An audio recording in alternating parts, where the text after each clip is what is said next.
எல்லாருக்கும் வணக்கம்ங்க. இன்னைக்கு நீங்க பாத்துட்டு இருக்கிறது பாத்தீங்கன்னா ஒரு ரொம்ப அரிய வகை கிழங்கு மற்றும் ஒரு கீரை வகை தாங்க. நீங்க என் கையில வச்சுட்டு இருக்கிறது பாத்தீங்கன்னா பசலை கீரையும் கேள்விப்பட்டிருப்பீங்க. பசலை கீரையோட சேர்ந்த ஒரு ரகம் தான். இதுல பாத்தீங்கன்னா ஒரு சின்ன சின்ன கிழங்கு மாதிரி உருளைக்கிழங்கு மாதிரியே சாப்பிடக்கூடிய ஒரு கிழங்கும் அது கூட இந்த கீரையும் காய்க்குங்க. இதுக்கு பேரு இங்கிலீஷ்ல மடேரா வைன்னு சொல்லுவாங்க. இது தமிழ்ல பசலை கீரை இனத்தோட சேர்ந்தது, அதனால பசலை கீரைன்னே சொல்றாங்க இங்க இருக்கிற மலைவாழ் மக்கள்.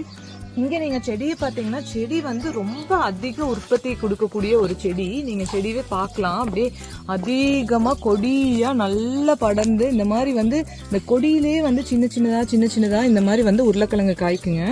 இந்த உருளைக்கிழங்கு பாத்தீங்கன்னா நீங்க ரோஸ்ட் பண்ணி குக் பண்ணி சாப்பிடலாங்க. பாயில் ரொம்ப சூப்பரான ஒரு முக்கியமான ஒரு விஷயம் என்னன்னு பாத்தீங்கன்னா, இது தண்ணியே இல்லாத வறட்சியான இடத்துல கூட ரொம்ப சூப்பரா வளரக்கூடியதுங்க.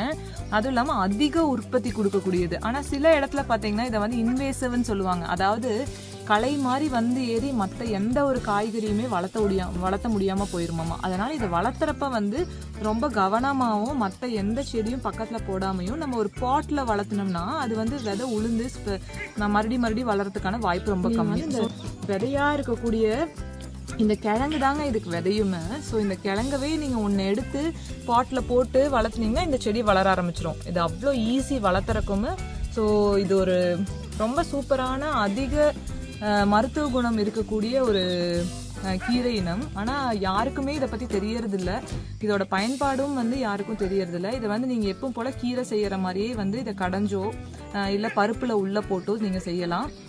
அது மட்டும் இல்லாமல் இந்த உருளைக்கிழங்கையும் நீங்கள் இந்த கிழங்கும் இந்த ஏரியல் பொட்டேட்டோன்னு சொல்லுவாங்க. இது இந்த கொடியில் காய்க்கக்கூடிய இந்த சின்ன சின்ன கிழங்கு நீங்கள் பார்த்தீங்கன்னா தெரியுது. ஸோ இந்த கிழங்கையும் நீங்கள் இட்லி தட்டிலையோ இதுலையோ வச்சு நீங்கள் வேவிச்சு உருளைக்கிழங்கு எப்படி செய்கிறீங்களோ அதே மாதிரி பொடி மாஸ் இந்த மாதிரி செஞ்சு சாப்பிட்லாங்க.